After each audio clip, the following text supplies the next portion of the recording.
pharmaceutical companies, they have started focusing on drug repurposing and repositioning. You might have heard that, most of the companies, they have, shown their interest in COVID-19, the pharmaceutical companies. And what they said that they had a molecule for some other diseases, and now they have tested against COVID-19, and they found it very, very, very effective and potent. So that kind of approach, and within 1 year, you can get, such kind of results and data, and you can market it. Okay, for the drug repurposing and the repositioning. So artificial intelligence approach, machine learning approach is helping us in a bigger way now to find out a new molecule as well as to repurpose already FDA approved molecule for several diseases. Okay, so before I talk about the scientific part, uh, this is our institute in MIT, and our institute name is MIT Institute of Molecular Medicine Stem Cell Research. Currently, I have 5 research fellows under me, those who are doing PhD in bioinformatics as well as in cancer biology project. And currently, I have 3 funded projects from ICMR, ACRB, DST, ACRB, and Department of Science and Technology, DST, BRICS project. And those are based on bioinformatics, genome analysis. So this is the complete setup of our lab in our institute. We have all these computational as well as in vitro, in vivo workstation, for computational biology, in vitro lab for the cell culture lab. And we have all the facilities. If you come up with any kind of molecule through computational studies, you can test in our lab, using certain cell lines, okay, or cell line model. So that validates your computational studies. A little bit briefly about our university. We have more than 20 campuses in India as well as abroad. Okay, including in Karnataka we have, in Bangalore we have, in Kolkata, Gwalior, Mumbai. Recently we got in Dehradun. We have a campus in Punjab. International campus we have in Australia, US, UK, Singapore, Mauritius, Dubai. Okay, and if you see around, if you consider the students of admission of this year, around, Hello, sir. yeah. Sir, sir, sorry to interrupt you. Your slide share is not working, sir. Only first slide is showing. Oh, Yes. Now it's fine. Now it is fine. You can on the slide share, sir. There at the bottom option is there. Yeah. Actually, what about now? Is it Yes, okay now? Yes, it's okay, but it's there. Still, it's there in a PPT. So Yeah. slide share is not on. Presentation. Yeah, this I have already put my presentation in a presentation mode, this PPT in a presentation mode. I guess because of the internet issues or because of some problem, this it moves little slowly. And let me know if you see the slide movement. Do you see now the slide is yes, sir. It's moving? Do you see the next slide? It's not moving now, sir. It's moving now. Now we are at the slide of facts at a glance. Oh, okay. It means the slides are not moving. Yes. Okay. Now it's been moved. Yes. What is happening? Actually, I guess because of the internet issues, this problem is happening. So I will let me see. Now it's moving. Yes. Yeah, it's not going in a presentation mode. Okay, it's not moving in a presentation mode. Is this okay if I present slide like this in this mode? Okay, sir. Okay, sir. Yeah. So I'm sorry, couple of slides you guys have missed. So this is what our lab, the structure. We have all these facilities for bioinformatics, for computational biology as well as cell and molecular biology. We have a culture lab. We have a fluorescence microscope. Here we have a flow cytometer. We have a working bench here where you can do DNA RNA experiment. We have a bioinformatics system. Okay, PCR here. Other instruments are there. Okay, so we have very good facilities, campuses, as I have mentioned. We have more than 20 campuses in India as well as in abroad, and it's growing continuously. Around 2 lakh students we have roughly. If we consider admission this year, around 6,000 faculties and scientists we have. Now coming to the drug discovery part. Okay, the ancient history.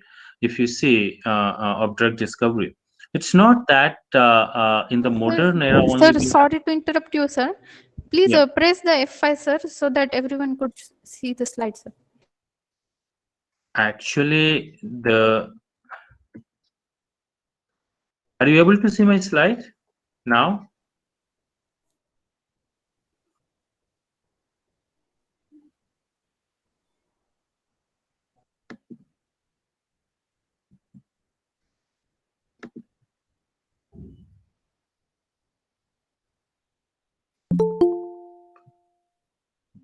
Just a minute.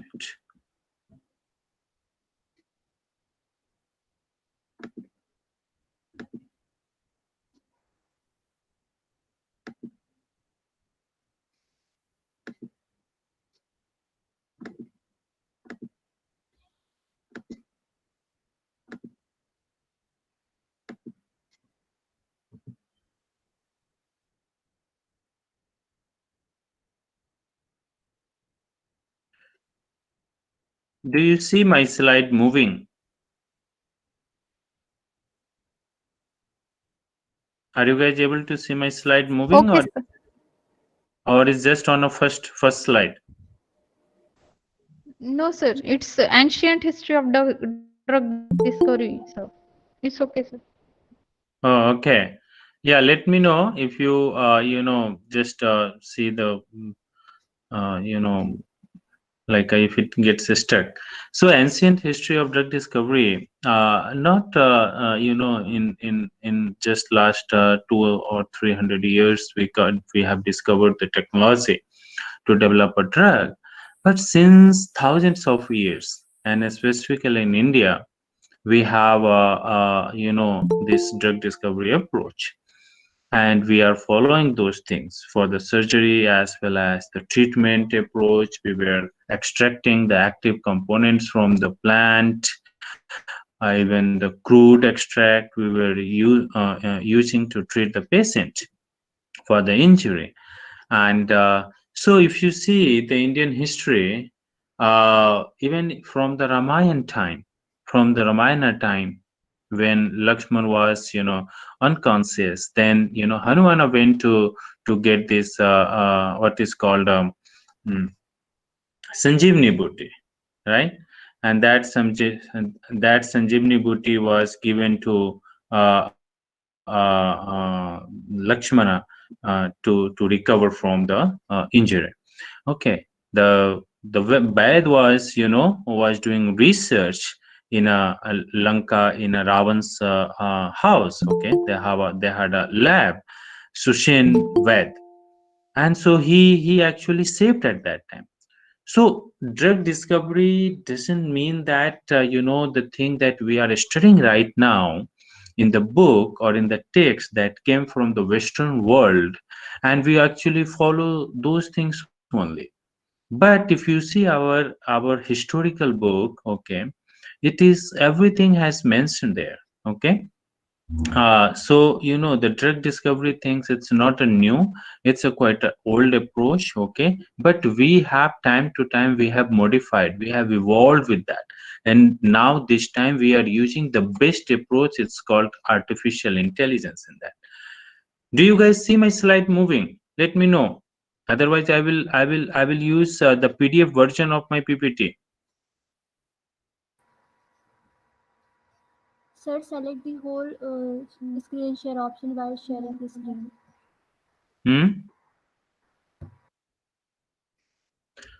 Are you guys see my slide moving? If not, then I will use the PDF version of same slide. I think because of the internet low bandwidth, the slide is not moving properly.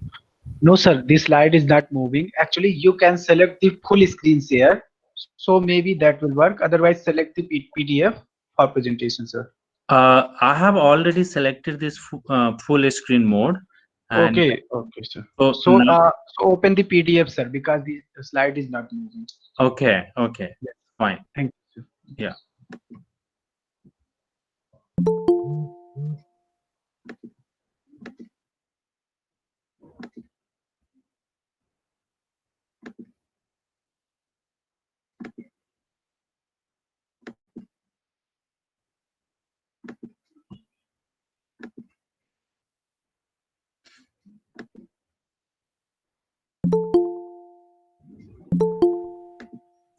Yeah, many times what happens because of the low bandwidth or connectivity issues, we get lots of the problems with this. Okay.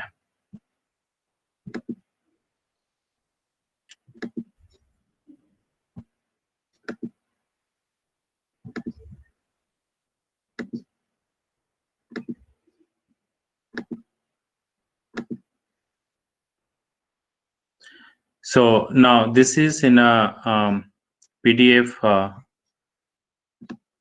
mode. Okay. I hope you guys will be able to see slide movement now. Yes, sir. Fine. So I was talking about this in the ancient history, okay, of drug discovery. If you see, lots of invention has already been done. And what we are doing right now in this modern era, we are collecting all these informations using artificial intelligence and machine learning approach, and we are putting together. Okay. If you see, just now I have mentioned that, the Susen Vaidya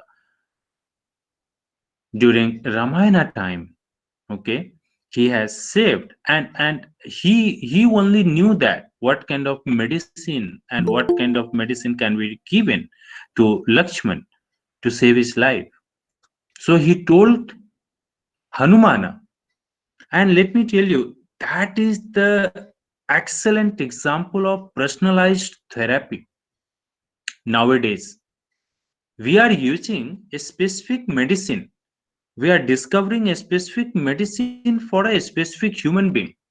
And if you have seen Ramayana, or if you read, it has been explained that he has processed that medicine in his lab, okay, to give that medicine to the to Lakshmana. So what kind of processing he has done? There are specific methods to develop a certain kind of medicine. Nowadays, in advanced, the chemistry or in the biology in drug discovery lab, we say that different terminologies we give. Okay, but these things are coming up since long time, thousands years back. These are the resources. If you see all the spices that we have, the medicinal resources that we have, those are being used hugely, okay, at bigger level in Ayurveda to treat several diseases. And Ayurveda, if you see, it is considered as a personalized therapeutic approach. We call it Ayurveda. If you go to the any Ayurvedic doctor or bad, the same medicine they will give you in different formulation, in a different dose, to two different patients of the same disease. That is called personalized. But in allopathy, you have a, if your age is like a 20-25, if you have a fever, then everyone can get the same dose of paracetamol. So there is a difference.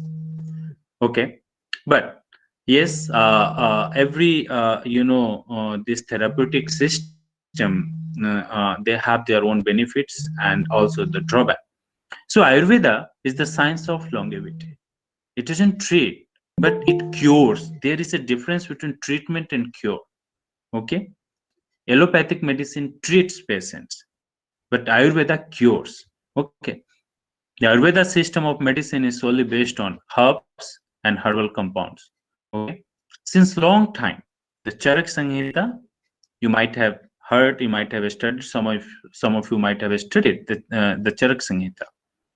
It's the encyclopedia of Ayurveda, the medicine. Everything you can get, whatever is required to treat disease today in this current scenario, for any kind of disease, even including cancer, you can treat.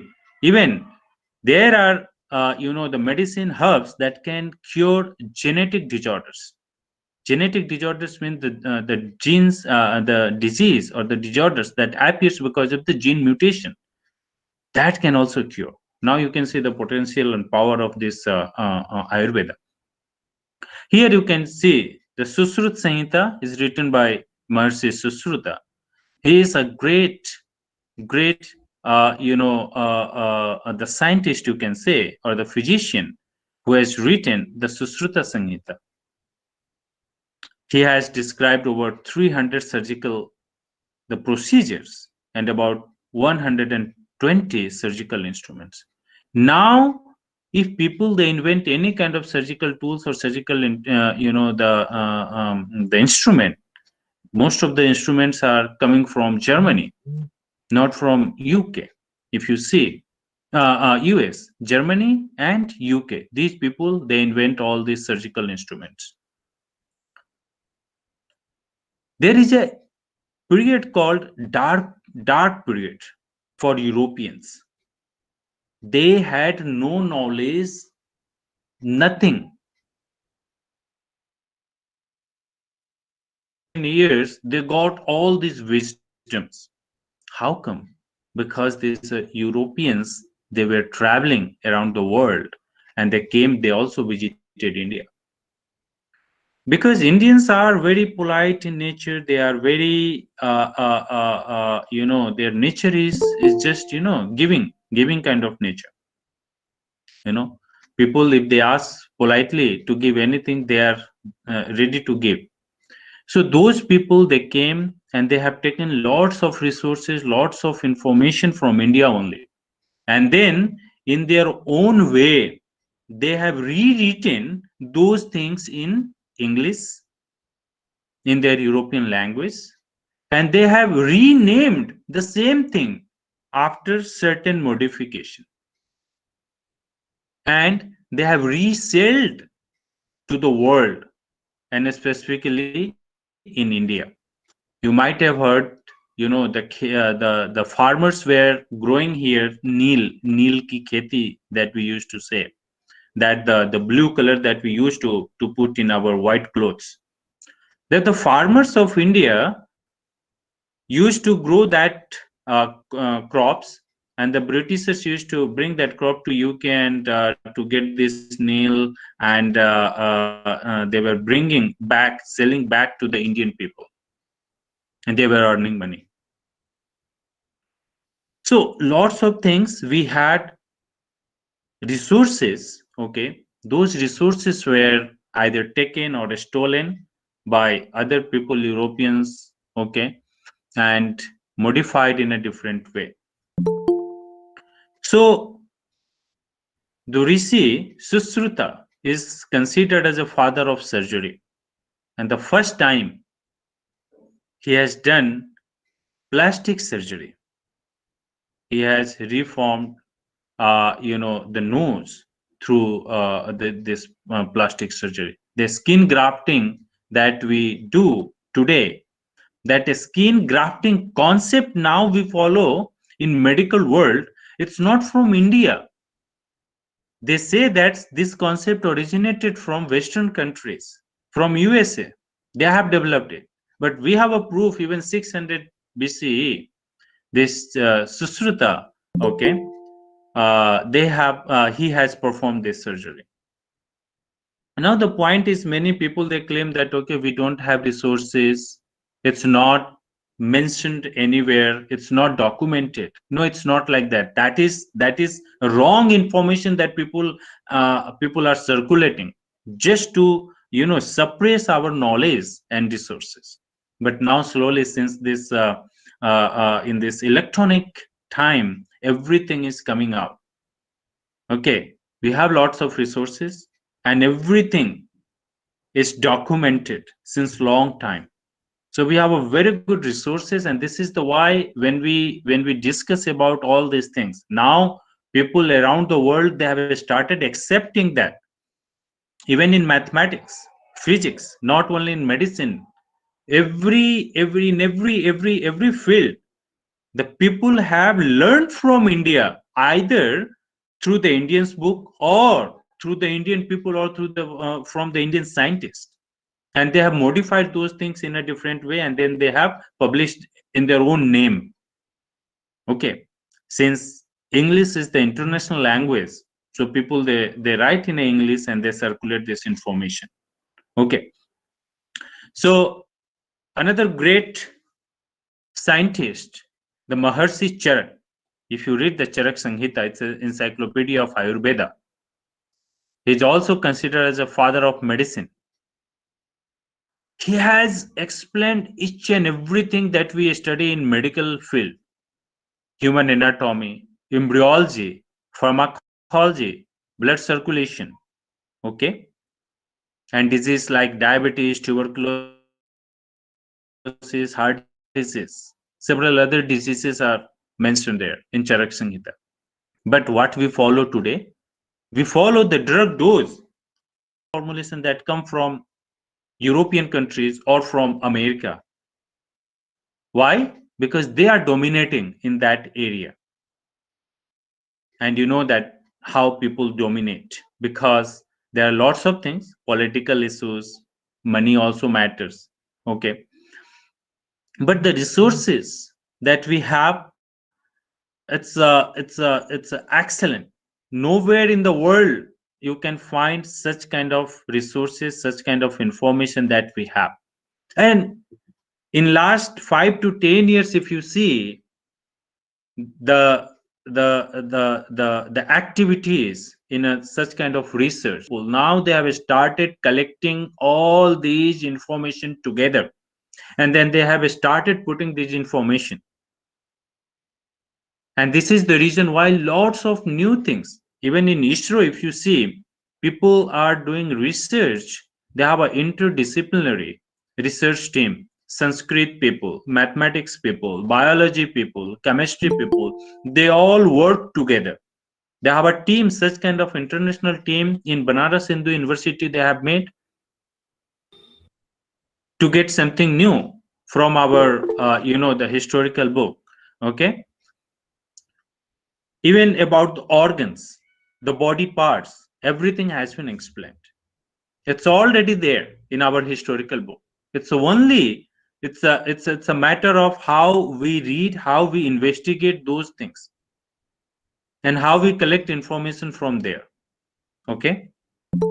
Now coming to the other part of the world. Okay. In Europe, in the Western countries, people were also trying, doing something, but most of the time, what we study what is reported in the books. Even in today's scenario, if you see this new education policy, now they have incorporated that, okay, up to class 5th or class 6th, they will have to teach students in their own regional language. But earlier, even from the KG or nursery, they were teaching students in a English medium school. So what we used to follow, or what we are following all these English text. Even in the medical college, if you see all this biochemistry written by Harper, in the basic biochemistry, Leninger, each and every book, all the books that we study, even in the BSc, MSc level, PhD level, we give reference to the foreign authors book. And this is the reason, whatever information that we are getting, we are not getting our own information, which are much better and much, very important than the books or the information that we are getting from the foreign authors book. information written by the other scientists. I'm not criticizing that, you know, people should not read the foreign authors' book, but the thing is, they promote their own content. They don't even mention what we have, what resources we have, and then we say that we have nothing. Whatever we are getting from Western countries, or we are getting from America. So that's the misconception that we have now. Slowly it's getting, you know, fixed. So if you see the opium, it's the botanical name of this plant is Papaver somniferum. Traditionally in China, Europe, India, America, people were using this for the pain reliefs. Okay, the extract of this plant. Now there are several things. Several scientists, they have you know, developed several models, okay, around the globe. The German chemist in 1774, Andreas Margraf, he observed that, you know, the brandy could extract a crystalline substance that we call sucrose from beetroot. Okay, so not only in India, but also people from other part of the world, they have contributed. Okay, but our contribution, Indians' contributions, are much better, much precise than any other people. That, but we do not follow. We follow only the Western, you know, the hypothesis or the concept or the data that we have. Swedish chemist, okay, again for the solvent extraction, okay, in 1742 to 1786, he applied the solvent extraction through the isolation of acid from plant juice, like citric acid, malic acid, oxalic acid, gallic acid. Okay. Cinchona bark, again we know it is widely used for malaria, to treat the malaria. Okay, and still, if you go to the you know, this what is called a tribe area, the people, when they get fever, they use this bark extract only, bark kadha only. They don't take medicine. Okay, so in 17th century, people have developed this. Okay, in 1826, okay, lots of extract from cinchona bark people have extracted, and they started selling them. Then they started making money. You know, one thing, why Indian science, Indian pharma industry, or Indian, you can say Ayurveda, because we have a property, we have a nature of giving, not selling. Europeans and Americans, they have a inborn properties of selling anything. They say there is no free lunch, but in our system, we donate each and everything. We don't ask for the money. Okay, so that's why whatever we were developing, people gave no value, because we used to give free. Okay, but same thing, America, even they sell even, you know, the garbage. They don't trash, they sell it. Okay, so that's why they earn revenue, and the value gets increased of whatever product that you sell. There is a difference between giving, helping people, or in selling. Okay, and we follow that tradition still today. India has donated several vaccines, okay, to other neighboring countries, but America and European countries, they never donate. They always sell, okay, and they ask money for that, whatever amount, but they ask. Okay, so lots of, you know, the quinine got isolated from there, then they have synthesized at the bigger level. Now, if you see, in the mid of 90s, people have really standardized the chemical synthesis approach to develop a drug molecule. Okay, in 1976, they have discovered this the medicine called Tagmet. Okay, so Tagmet medicine still lives in the market to treat the heartburn or the GERD disease. Okay, in 1981, if you see the Capotin, okay, so drug name is captopril. So it's a inhibitor for angiotensin converting enzyme for the anti-hypersensitive, okay, hypertensive drug. So several molecules being then discovered, and chemical revolution, you can say, in this modern time started in Germany. These people, and how when you study all this, when you read, and how they have modified things that they have taken from India. When Vivekananda visited Germany, then he observed that, and the great people from Germany, they shared the information with Vivekananda, Swami Vivekananda. Then how they have taken information from India, and they got motivated to do something, and then they discovered new thing. Okay, antidepressant molecule, okay, also got discovered in 1987. In 1997, you see this medicine brought the revolution in this pharmaceutical industry. Okay, Lipitor, that's a cholesterol reduction. In Western countries or in USA, people, they eat lots of fats, cheese, so they get lots of fat accumulated in their body, and the cholesterol deposition is directly associated with the heart disease. So when people, they invented this medicine, it's like a pharmaceutical industry, they earned lots of money, huge amount of money. You all know in 1997 we got the protease inhibitor, okay, against HIV. In 1998, this medicine was discovered for some other disease, but got used as a erectile dysfunction. 1998, the medicine called Herceptin, and this medicine is still in the market. It's a very active, it's a very, very, very good medicine for the breast cancer. Herceptin, it is given to the patient who has HER2 protein overexpressed. Okay, we'll discuss how we can use this targeted therapeutic approach for cancer therapy, for any other diseases.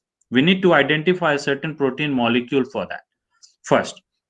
So this medicine, Herceptin, is being used nowadays to treat breast cancer patients, those patients who are having HER2 protein overexpressed. Okay, now it is very important to understand for all of us.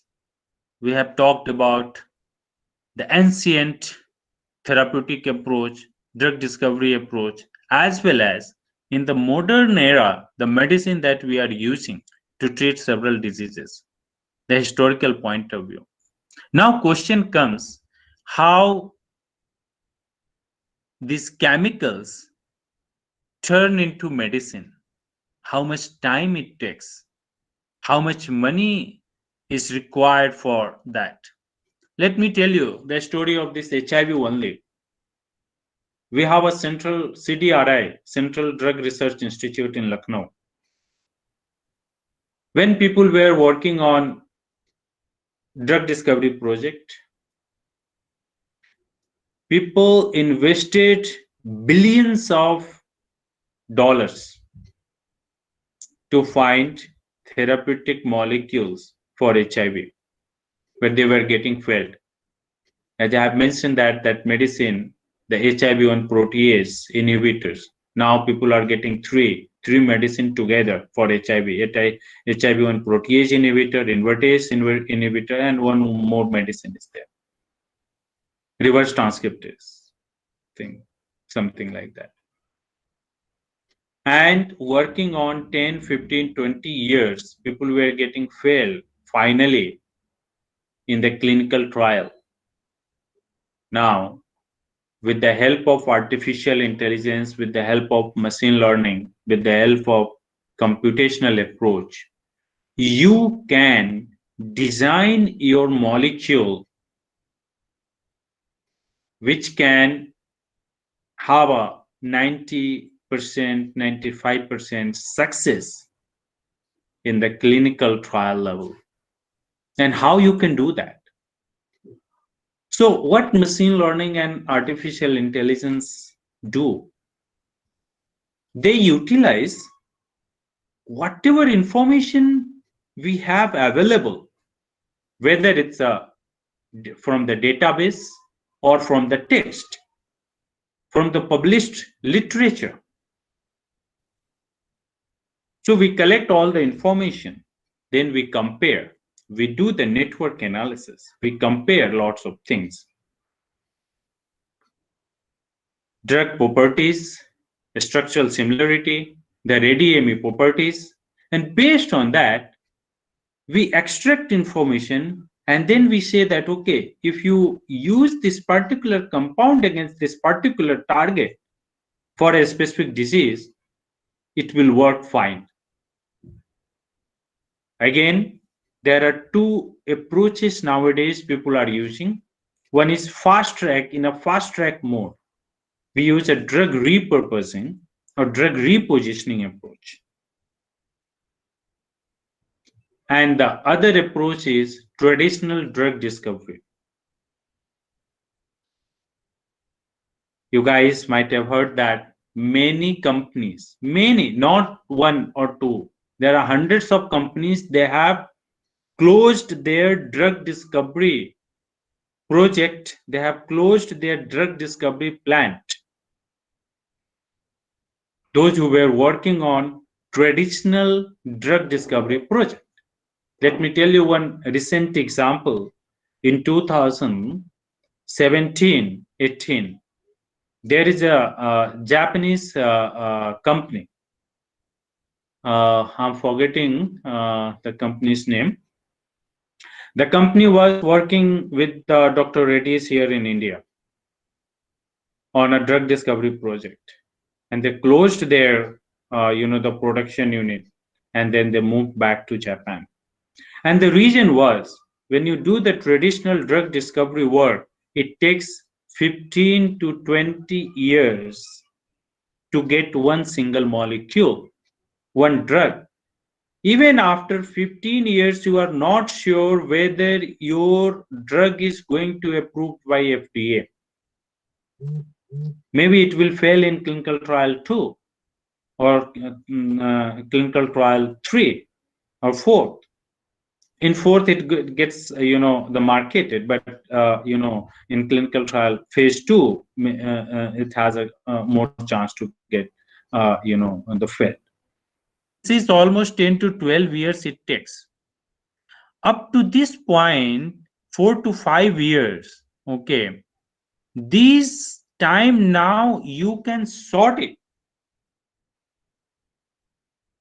okay, through using this artificial intelligence approach to understand, okay, their ADME properties, their drug activity, whether it's soluble in water or not, following all these the parameters of Lipinski's rule.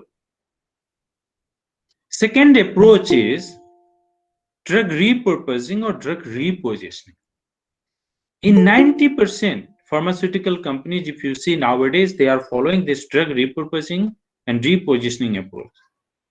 And the beauty of this approach is we got lots of medicines repurposed against several diseases in last 5 years. And there is a great example is COVID-19. Remdesivir was tested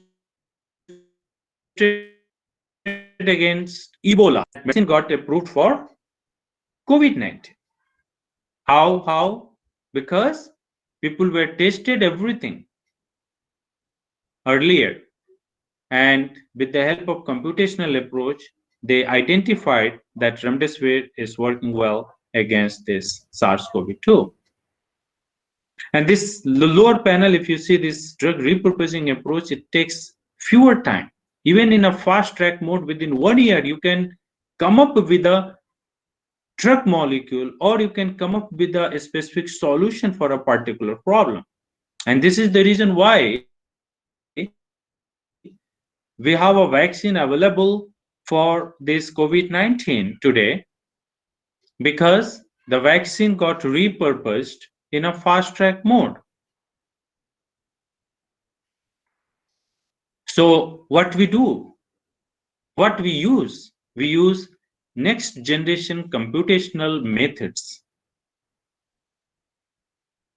to filter the data, to get the association between known data and present problem that we are having. We have all these databases, for example, receptor database, disease databases, drug databases, chemical databases. All these databases are available, and it is freely available. Anyone can access. Then what you have to do? You have to use right approach to filter those information, to extract those information. So with the help of computational method, I call it next generation computational method. And what are those next generation computational method for biological sciences, for drug discovery? Intelligence, deep learning, machine learning. When you apply these informations in existing program for drug discovery, for example, for the molecular docking, for molecular dynamics and simulation, disease association study, drug interaction study, integrated biological network study, ADME properties, to calculate the ADME toxicity properties. ADME stands for absorption, distribution, metabolism, and excretion. Pharmacokinetics and pharmacodynamics studies, how drug works against any particular disease and how body reacts against the drug. Such kind of a study now you can do with the help of computational program. Those programs are based on artificial intelligence, machine learning, and the network approach. And then once you have, let's say, two groups are working on a same project, and one is working on a medicines which are already FDA approved for some other diseases. Other group is working on a medicine which are the chemical compounds, which are new compounds, which are not being tested, not for any diseases. So the guy who are testing this FDA approved compound for the new disease, for the new target, their product will get approved quickly, because people have already studies, all the behavior properties of that particular compound in animals, in vitro model, in humans.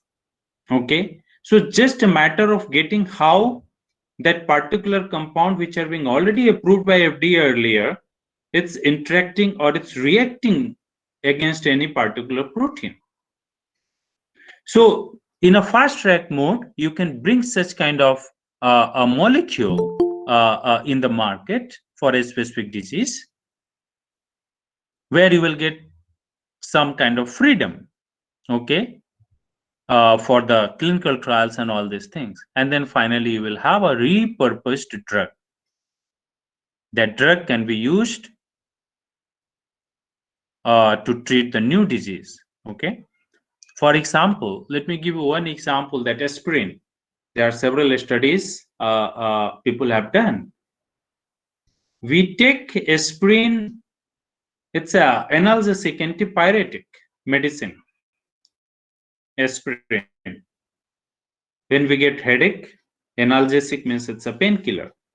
Antipyretic means it lowers down the temperature, okay. So there are several studies now available for this aspirin. So what people have identified, and people they identify just randomly. It's not that a planned study. So two groups were there. they were coming to in the clinic, okay, the cancer patients, and what they found that one patient was taking aspirin regularly because of the pain, to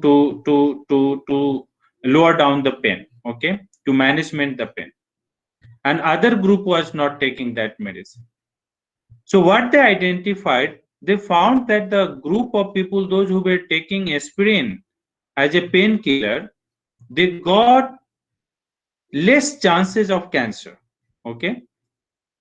So that kind of identification, the observation first time people have done, and then they say that, okay, great, so this aspirin can lower down the cancer risk.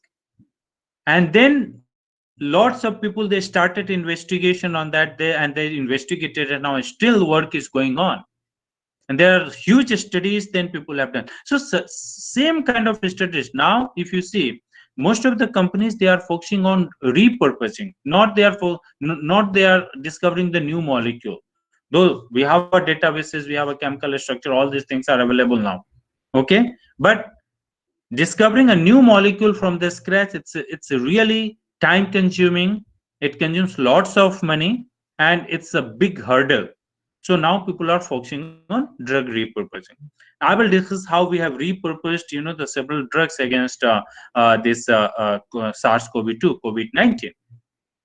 So what artificial intelligence actually does, what machine learning actually does, machine learning that makes your computer, okay, more, that tells your computer, your system to learn more and more and more and fast. An artificial intelligence approach actually that make your computer smarter. Why your computer, why your system, why your program is smarter? Because they have a capacity, more capability to learn. Okay, so these are the things, okay. If you incorporate a smart system in your computer, if you incorporate more powerful software, they can perform better, right? So nowadays people are using, there are several drug screening programs, there are several molecular dynamics, molecular simulation programs. So they are incorporating all these machine learning, deep learning approaches to train your program, to train your software, okay, to perform better. And as a result, what you see, your system, your software, your program is intelligent, more intelligent than earlier. Why? Because they are giving you more precise value, more precise data, okay. So I will not go through the definition, you all know. So of studies nowadays available related to designing drug discovery, okay. Briefly, how it processes our data. People are using lots of approaches using deep learning, machine learning. You might have seen on Facebook or in your Gmail or anything, when you type anything regularly, repeatedly, after some time, after typing 10 times, if you type the first or second letter of that word, it will pick up automatically. What is that? That is your system, is your machine, is that you are repeatedly, you are typing. For example, your name is Neural, and if you are typing Neural continuously in your NEURAL, then after 10 times, 15 times of typing, your system will recognize that neural word, because you are frequently using that neural word in your system. So when you are 3 letters of that word, your system will automatically give you that word, neural, okay. And such kind of approach, such kind of things is called machine learning. Your machine, your system is learning whatever information that you are providing, okay. And that information your machine learns, it's hidden. And this is why, if you see, you are providing the information here, that is called input information. Now hidden layers, they are mismatching those information. They are trying to establish a network with all the information that you are providing, and then they are giving you the output. So for example, if 4 times you write here neural, okay, NEURL, they will process all this because it has a memory system to recognize or to read whatever that you are providing. And at the end, you are getting output based on that memory and also based on the input information that you are giving. This is how this artificial intelligence work. You might have seen that on Facebook, many people, they say that, okay, your face is matching 90% to the face of such particular person. Your face is matching with that person. How they do? They have a memory system where they make a grid, and in that grid they calculate each and every points, and then they calculate what is the percentage of matching of that grid. They align your face grid with some known person's face grid, and then they return to you, okay, your face is matching with such and such person, so you are close, your face is very similar to that person. Similarly, the finger, in the most of the mobiles and the laptops, they have a the finger lock. So how they calculate, how they lock that? Because you have a certain kind of signature in your finger, so they calculate that. That's the input information. They process, computer process, that is the hidden processing system. It process and then it gives you the output. There is two system, on and off. If it matches with that grid, that the first time when you put your finger, when they ask you, okay, give the information, the first time when you put, they calculate the grid, and the information that you provide, if that information matches with that grid, it will return you the answer. Okay, on and off mechanism. So this kind of process goes through this machine learning, deep learning, neural network analysis. And this is all the combined, the compiled information that you get. It's called artificial intelligence. Now, coming to the next point, how you are going to get information that particular protein or particular disease you are going to target. So there are resources, as I mentioned earlier, there are resources from where you can get information. That is called Gene Expression Omnibus, GEO database.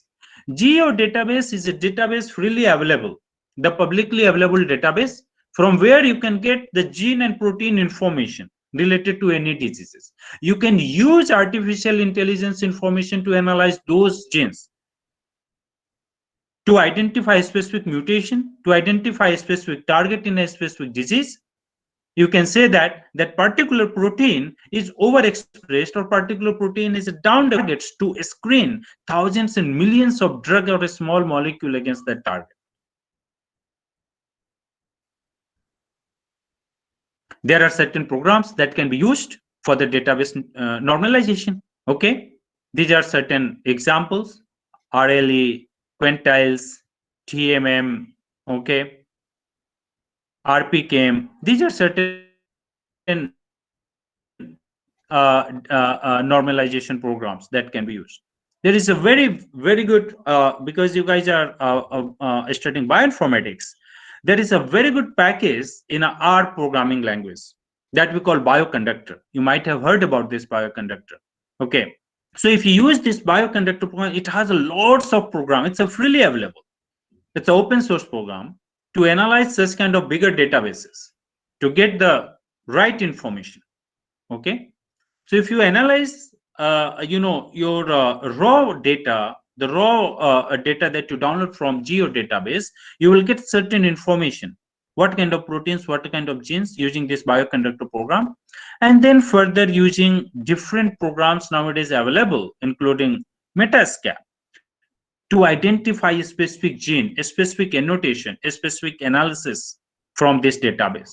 Once you know that that particular protein is responsible for a certain disease, then you can get that structure modeled. If the structure is not available on a 3D database like Protein Data Bank or European Protein Data Bank, then you can model using Swiss model or Tinker or Modeler. Okay, then you can get 3D structure of that particular protein, against that particular protein, you can screen millions of compounds that can be downloaded from PubChem, ChemSpider, or Zinc database. When you download these, or you will have to optimize, okay, receptor and protein. This is called molecular docking or protein drug interaction using this computational biology approach. That is called virtual screening and molecular docking. There are hundreds of programs available, hundreds of servers are available, freely available softwares are there that can be used for virtual screening purpose. And the good thing is that most of the programs are very robust. They are based on, very robust algorithm. For example, Autodoc is based on genetic algorithm.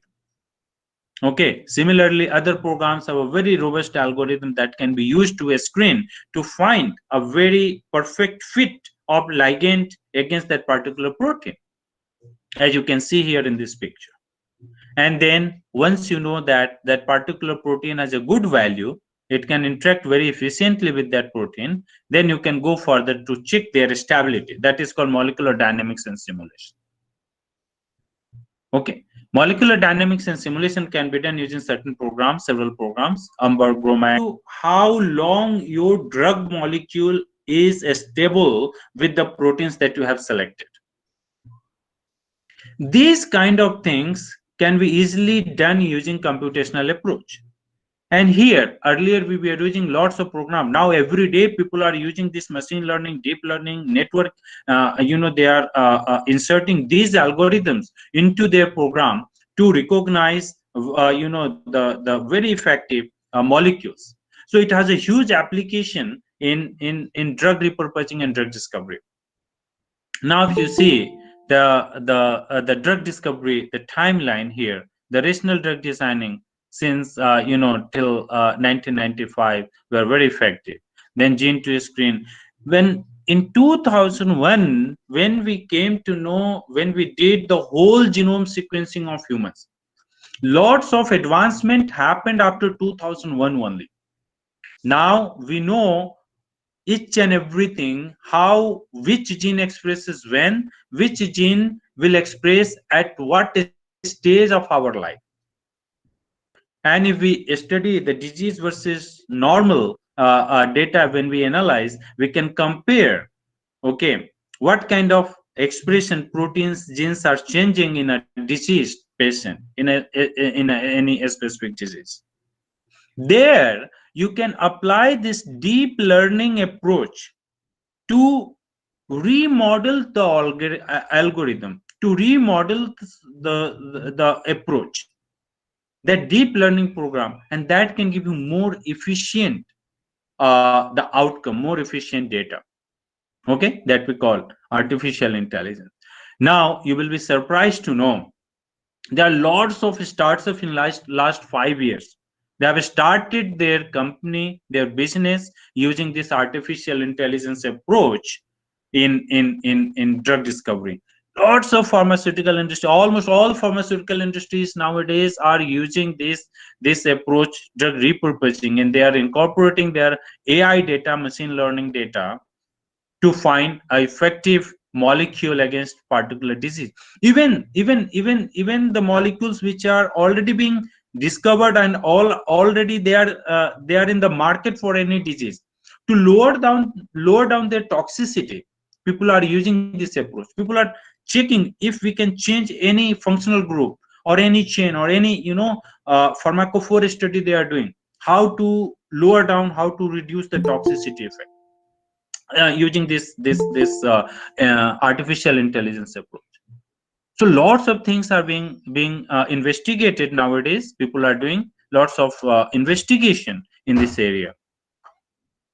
This is the approach that one can use actually, and it's a very simple approach. You can do the text mining, whatever the resources we have available in today's scenario. For example, there is a database specifically for COVID-19 that we call Code19, PubMed, European PubMed Central. You can download thousands of research articles from there. Then you do the text mining. Okay, you process all the data. you extract the information, you do the network analysis after that. You also collect information from clinical trial database. This the clinicaltrial.gov is managed by the clinical trial, the international clinical trial. Okay, the US National Library of Medicine, they have this section. If you go through that website, you will get all the information, what kind of the compounds or the medicine which are under clinical trial, or even the approach to treat any disease. Pharmacogenomics studies. I was talking to you guys that I was telling that, you know, people, they give medicine to the patient, and not always you have a very good you know, the product. Many times your product induces lots of toxicity. So you deposit data in a database that is called pharmacogenomics database, from where you can extract the information which medicine is giving what kind of side effects.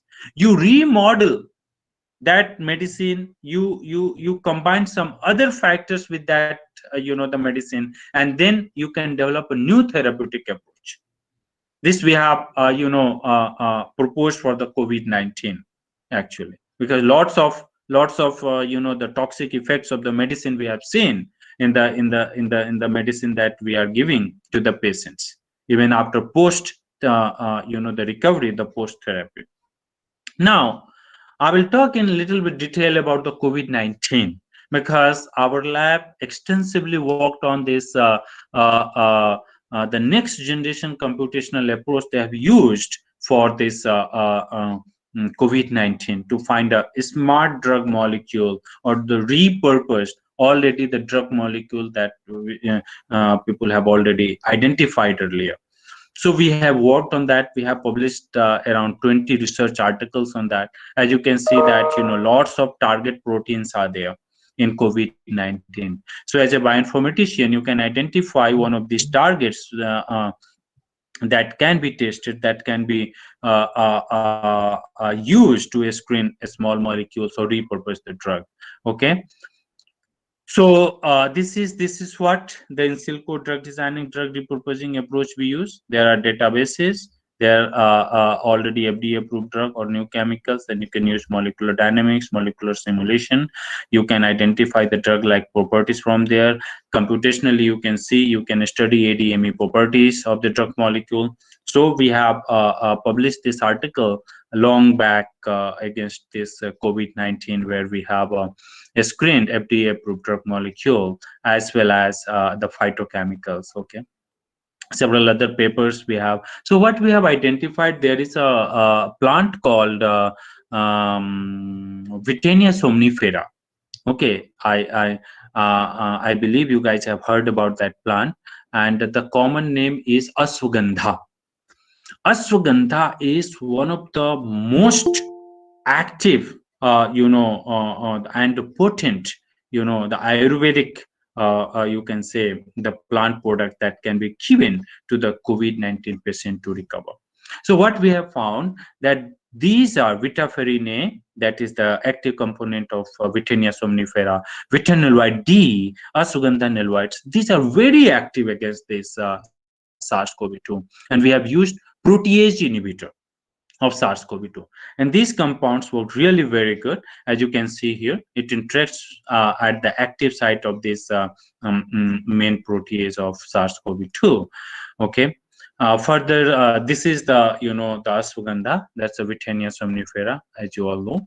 I don't want to go in detail. Other study that we have done, okay, we have repurpose some other compounds, okay, against this main protease. These are not these are the malarial drugs that people they use against malaria, that we have repurposed against this SARS-CoV-2 using molecular talking and dynamics approach. Here we have simulated our molecule. We found that, okay, these molecules are very stable at the site of the protein drug interaction. Okay, there are several things can be used to inhibit several pathways actually, and the several targets for several diseases. whether it's infectious or cancer diseases. You can actually, nowadays people are using a specific disease model. They are narrowing down. They are going to the transcription level. What kind of single transcription, how it interacts with the DNA. If you inhibit the transcriptional regulation with the small molecule or with the drug, which are already approved by FDA for some other diseases, can be used, can be repurposed. That lots of things, lots of studies are going on. This is a medicinal database, by the way. If you guys don't know, then you guys should go through that. There are lots of informations are available.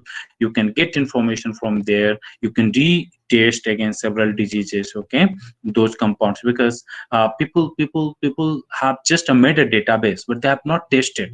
There are thousands of diseases on which people can work, people can identify, okay. So yeah.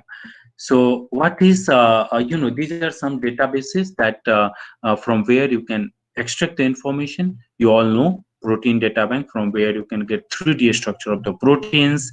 These are the therapeutic target database, from where you can write the disease name and you can get what kind of protein you can target for that specific disease.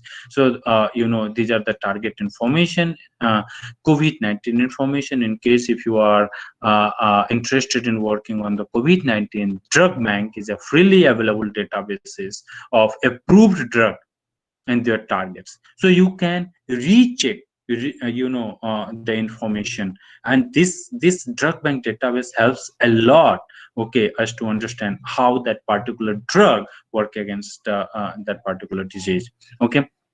CHEMBL, that European Molecular Biology Laboratory, they manage this database. You can also download drug chemicals from Zinc database, one of the biggest chemical library in the world. It has millions of compounds, the Zinc database, okay.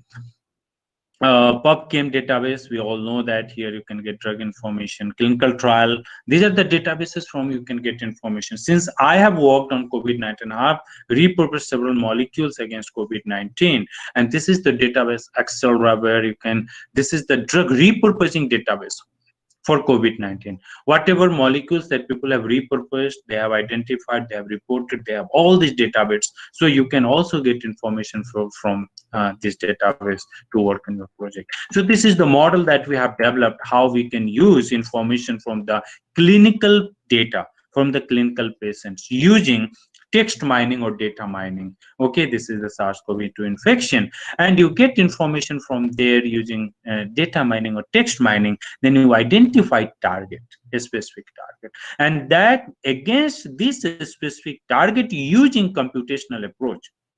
A next generation computational approach, it's a mixture of artificial intelligence and whatever the computational program which are available today. You can incorporate those information there to identify a smart drug molecule or repurpose a drug molecule, okay. The informations are huge, big, it's available everywhere, but you will have to apply a right approach to filter those information. Otherwise it's like a ocean. It will be very difficult to find a single potent molecule from these oceans of chemical compounds or drug library if you are not using right approach for that. So the using right approach is very, very important to find or to identify a specific compounds, a specific molecule for a specific targets. Lots of studies people have done using such kind of approaches. So with this, I stop here, and I'll be happy to answer any questions in case if you guys are having.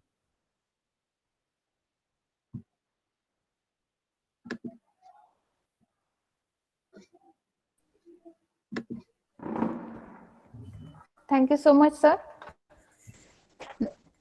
Yeah. Now I would like. Sir. Yes, please go ahead. Please go ahead.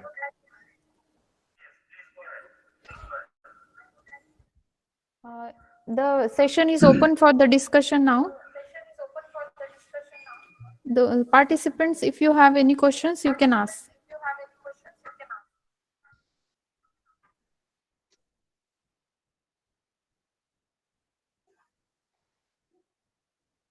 Are they posting questions on chat box, or how they are going to ask? They will be asking questions in chat box, sir. No, okay. Yeah, I see lots of comments here.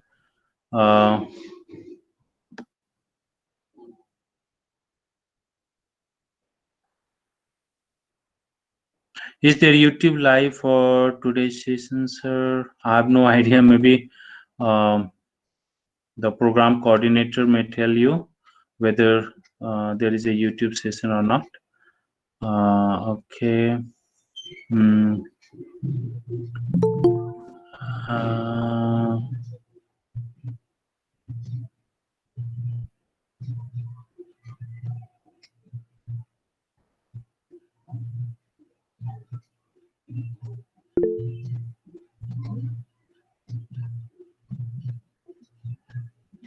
Okay.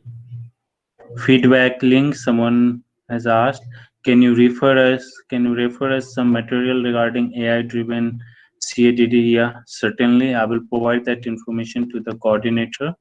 From there, you can take how we can use deep learning in molecular simulation.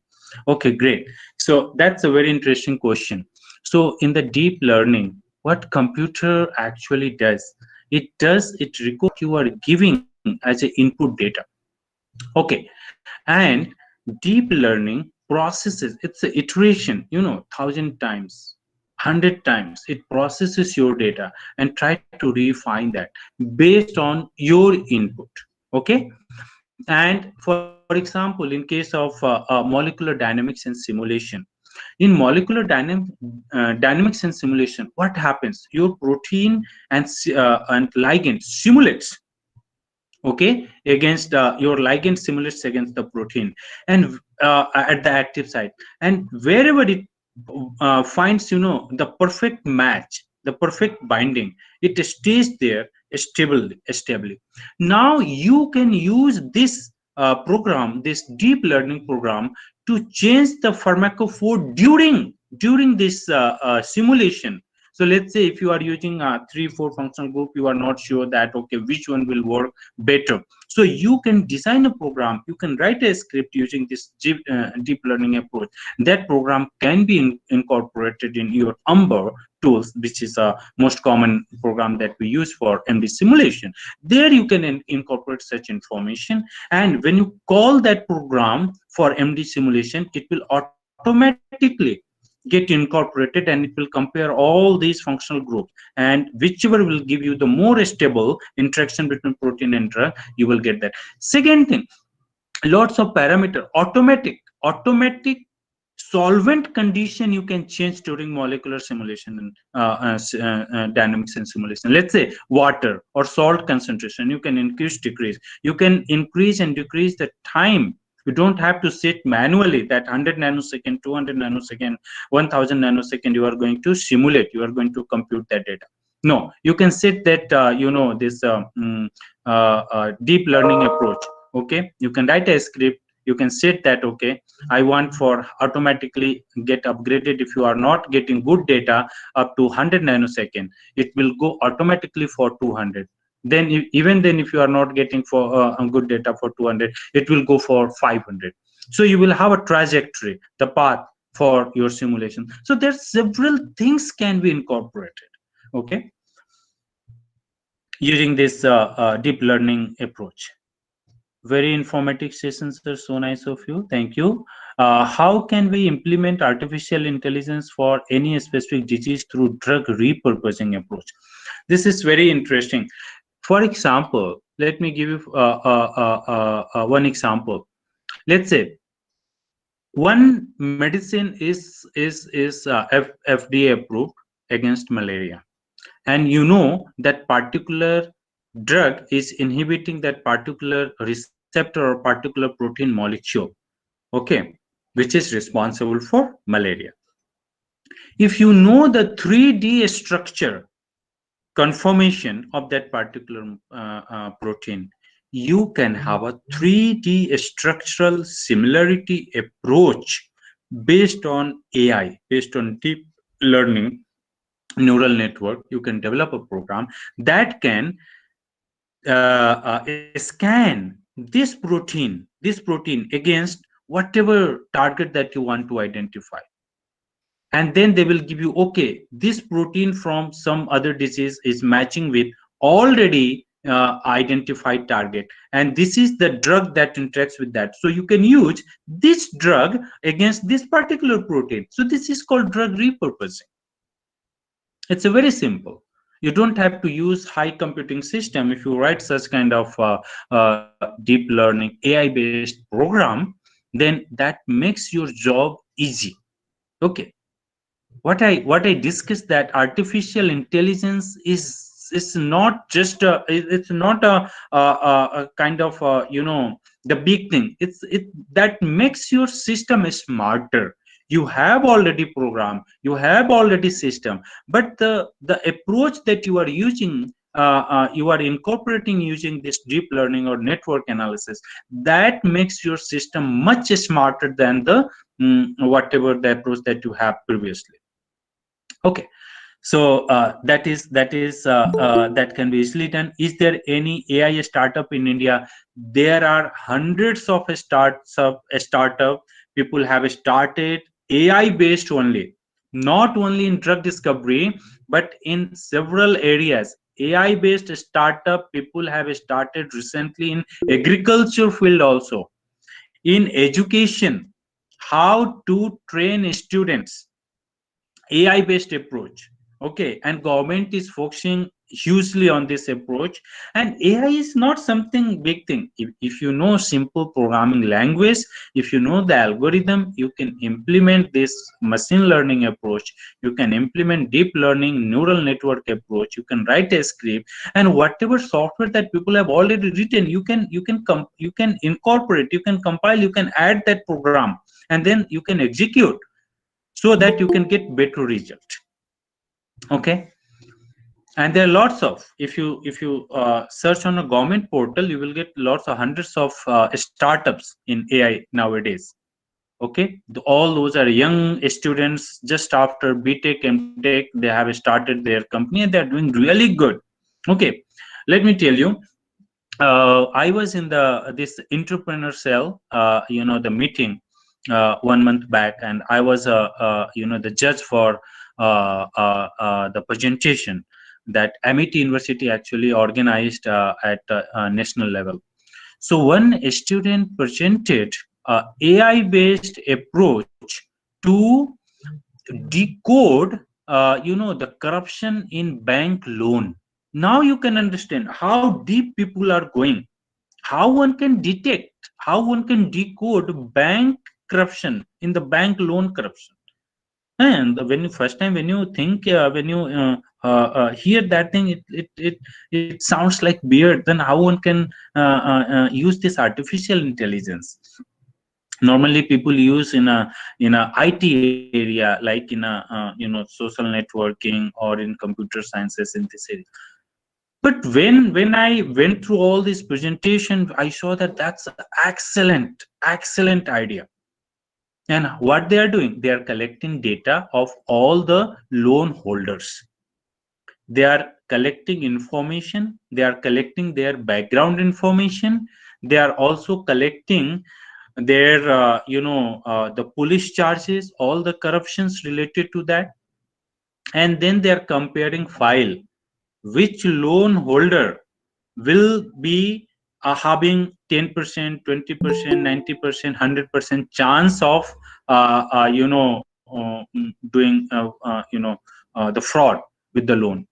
So that way, and that bank you can give a sign, you can give signal to the bank that okay, you have given that much money to that people, and our data shows that this kind of people, they had such kind of issues in previously, so they might be having such kind of problem in future. So be attentive and be vigilant for such kind of people, those who have. So you can train your data for whatever purpose. Recently in our institute we have developed a program based on the cancer, the areas. What you do when you go for the ultrasonography, you get or X-ray or MRI. There are lots of studies are being done nowadays using this artificial intelligence approach to diagnose the cancer patients, okay, effectively. So when you do MRI, you have a certain, the information of the image of the cancer patients. So people are now using this artificial intelligence. They are comparing the images of the tumor in three-dimensional space, from stage 1, stage 2, stage 3, and they are coming up with the solution that, okay, if such kind of tumor will come, it will be on a stage 1. If such kind of tumor will come, that will be in a stage 2. Not only that, they are analyzing histological section. You have a histological section, how cell structures are there, how nucleus is arranged there. So such kind of studies are going on. Lots of studies are going on related to. And not only that, even in a pharmacogenomics, people are applying these studies that, okay, such particular medicine has a huge toxic effect. What will happen if you give that medicine to such particular patient, those who are not having such kind of response against the disease? Will they show more or less toxic effect? Such kind of studies are going on. It has a huge scope in a drug discovery, okay, and drug designing approach. So how to find that any new protein or gene is upregulated or downregulated, or it's having any role in a particular diseases by using AI approach? Exactly. So when you do next generation sequencing analysis, there are hundreds of programs which are freely available, open access program. Those programs can be used to compare gene expression normal versus diseased. Okay, when you get the NGS data, you get in FASTAQ format. That data you can analyze using robust analysis approach. And some of the approaches are already, they have incorporated AI based learning tools, like the Galaxy. When you open the Galaxy server, just search on Google, okay, Galaxy server for NGS data analysis.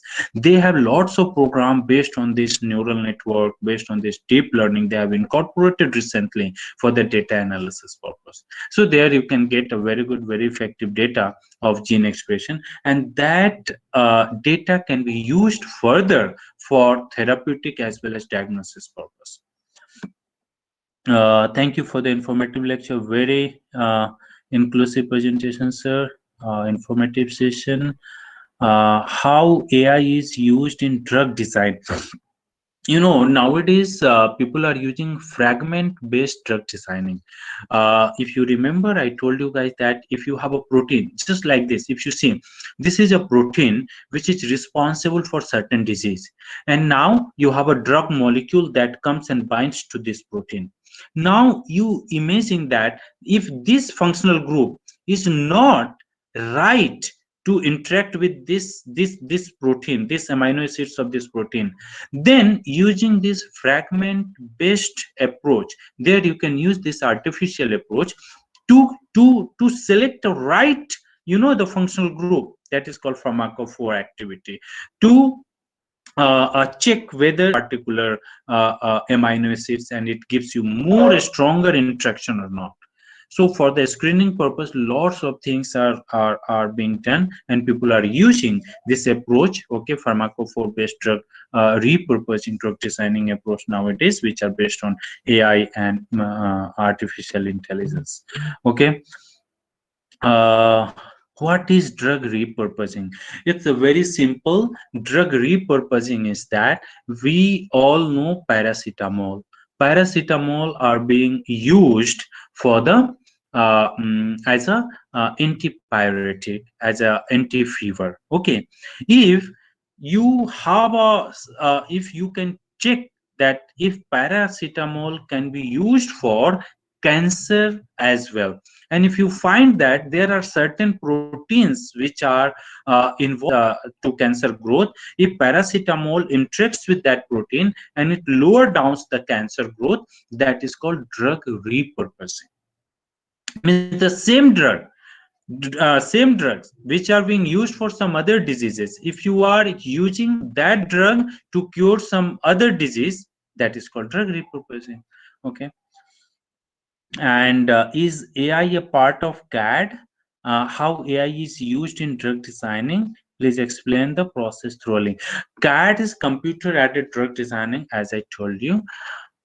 It's since long time people are using this approach. Now, since evolution has happened in artificial intelligence, since people have understand that deep learning, machine learning, neural network approach can be implemented, can be trained, okay, for drug designing purpose. How this approach can be used? To identify 3D structure of your drug, to identify 3D structure of your protein, and then to do the similarity search. These kind of approaches are mainly used by the databases, the bigger databases. Nowadays, you know, the PubChem, this ChemDraw, ChemSpider, you know, the Jink, these are all the databases they are using this approach for similarity search. There are certain servers they are using. And nowadays, everybody they are putting these approaches, not only in biological sciences. What you see today, you see this weather prediction. What is that? How you get predicted that, you know, tomorrow is going to be rain or tomorrow is going to be sunny day? There are programs that collect real information in certain labs, and there are programs that simulates, that amplify those information at 1,000 times using these approaches, and that tells you that, okay, tomorrow there is a chance of 90% rain, tomorrow there is a chance of heavy wind or cyclone or whatever the weather information you get. So it applies everywhere. Okay, and it's a very simple, it's not so hi-fi. Anyone who knows little bit computer on the programming language, who can write a script based on certain algorithm, can use this AI based approach. This is not, you don't need to do this BTech, MTech or PhD in computer science to learn this artificial intelligence. It's a very simple, how you are going to apply that approach, that is important. And where you are going to apply that approach, that is very, very important.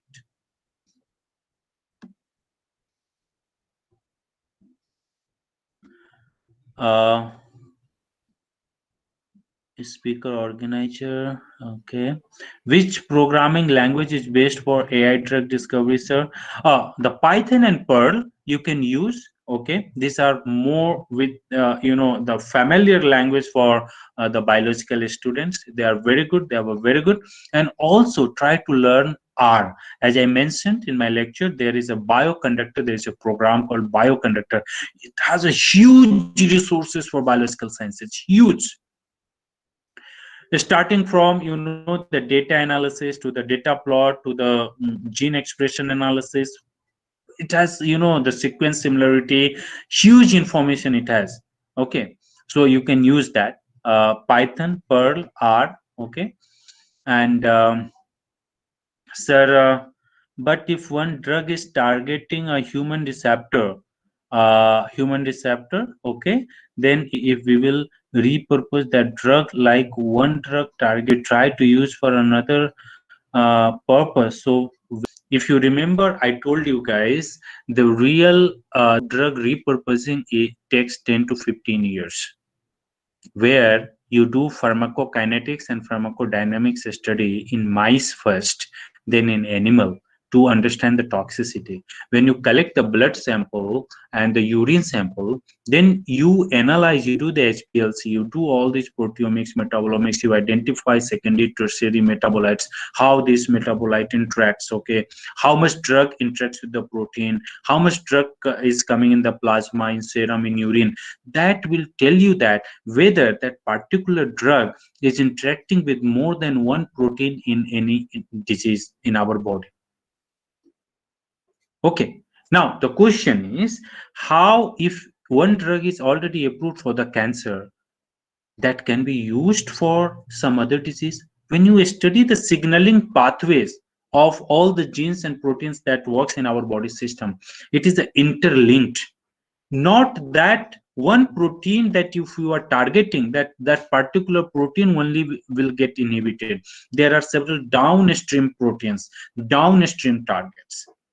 In bioinformatics, in cancer genomics, we call that the driver gene and passenger gene. So one protein which are leading, which are driving to hundreds of proteins. If you inhibit driver proteins, hundreds of downstream proteins will get affected. So there you can, even in today's scenario, when you take any antibiotics, what you find after taking 1 or 2 doses, you find some side effects. There are several medicines which has huge side effects. What does it mean? It means that protein is helping you to get recovered from the disease, but also they are inhibiting some other proteins. It means they have side effects. Now, artificial intelligence based tools are available, servers are available, where you can check the off-target effect of any chemicals, any drug molecules. And that will help you to understand whether that compound can be reused for some other diseases or not. Okay.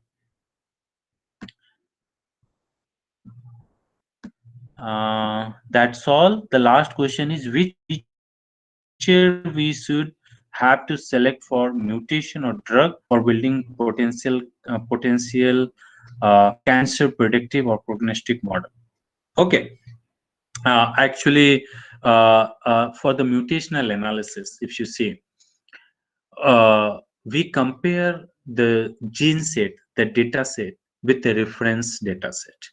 And whatever changes that you observe in the functional region of that particular gene, that is called mutation. Okay. There are hundreds of programs nowadays available for that. If you go through that, you will find that. Okay, you don't need to rewrite new program for that. Okay, you can use whatever programs like MuteAnalysis. Okay, if you use that program, you will get all these mutational changes when you compare the different sequence with whatever the experimental data that you are getting, or the data that you have downloaded for the analysis from GEO database that you can compare. Another database is called TCGA database that can be also downloaded from TCGA database to identify the mutational changes in particular the patient sample. Okay, very good. So it's almost 5:30 now. So if there is no more questions, then with this, I would like to stop this session here. So thank you so the much, coordinator, sir. Yeah. Thank you so much, sir. Now I would like to request Dr. Babu, sir, Coordinator, Department of Bioinformatics, Karnataka State Akmahadevi Women's University, to give the vote of thanks.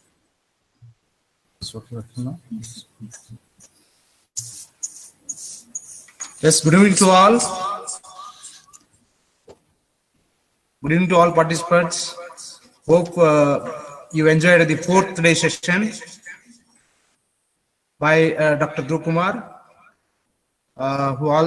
who has covered right from history of drug discovery to modern science, covering all Ayurveda and all other aspects of ancient medicine system, and he connected the ancient medicine system to the modern system. And he also explained the application of machine learning and artificial intelligence, how effectively we can use this machine learning and artificial intelligence in the process of drug discovery. He explained the different databases and its importance, and many more avenues he focused, and all life science people who joined today to this session, probably you have cleared everybody about the artificial intelligence and its use in the drug designing and drug discovery process, in addition to the many questions you have been attended.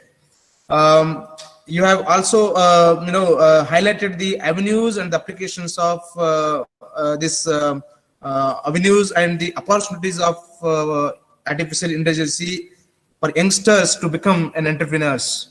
So answered most of the questions very calmly, very patiently. By my university behalf and my own behalf, I sincerely, wholeheartedly express my gratitude for sharing your knowledge at this platform, sir. Thank you, Dr. Du, for making your valuable time and sharing with us. Thank you very much. Thank you, Dr. Babu, and I thanks all the organizing committee members for inviting me for such a nice lecture. Thank you. And I really enjoyed talking and answering all the questions. Thank you. Thank you very much.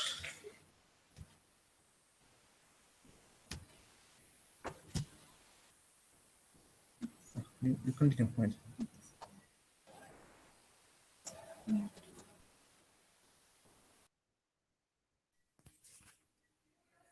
Thank you so much, sir. All the participants, you can fill the attendance link till 6:30 p.m.